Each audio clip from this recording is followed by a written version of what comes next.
Kodaikanal February மந்த்துக்கு கிளைமேட்டை பெருசாக நம்ம அப்லோடு பண்ணல.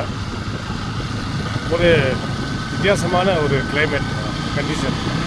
இந்த வெதர் கண்டிஷனே ஒரு ஜட்ஜ்மெண்ட்டுக்குள்ளே போக முடியல.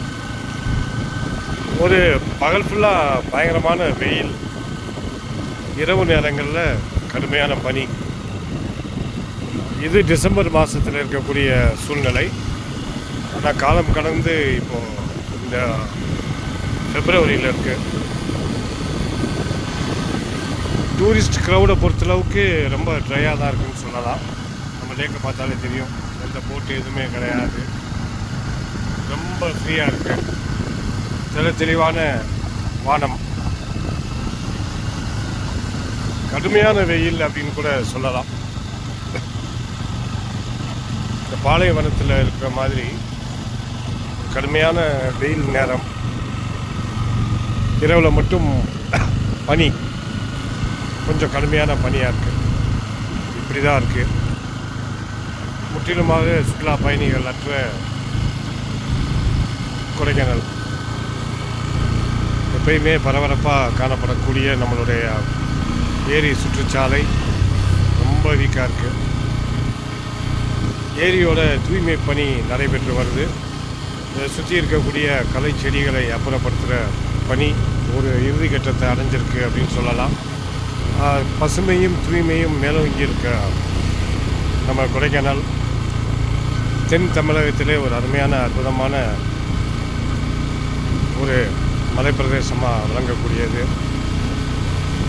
பள்ளி எல்லாமே இயங்குகிற நேரங்கள், கல்லூரிகள், பள்ளிகள், அலுவலகங்கள் இயங்குறதுனால இங்கே டூரிசம் ரொம்ப குறைவு.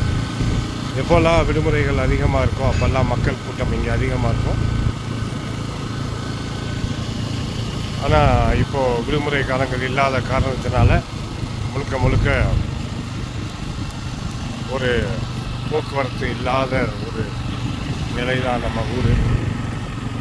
ஸோ கிளைமேட் உங்கள்கிட்ட காமிக்கணும் அப்படின்னு எப்பயும் போல ஒரு ப்ளே கிரவுண்ட்.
கழிப்பறை கட்டிக்கிட்டு இருக்காங்க புதுசாக. இந்த பிரச்சனை ரொம்ப நாளாக இருக்குது. அதை தீர்க்கும் விதமாக ஒரு ப்ராஜெக்ட் போயிட்டுருக்கு. ஸோ பிரைட் பார்க்கிட்ட வந்துட்டோம் நம்ம. இந்த இடம் நமக்கு போட்டிங், சைக்கிளிங், மற்றபடி அந்த தூங்கை ஓட்டுறதுக்கு எல்லாமே வசதியான இடமா இருக்குது.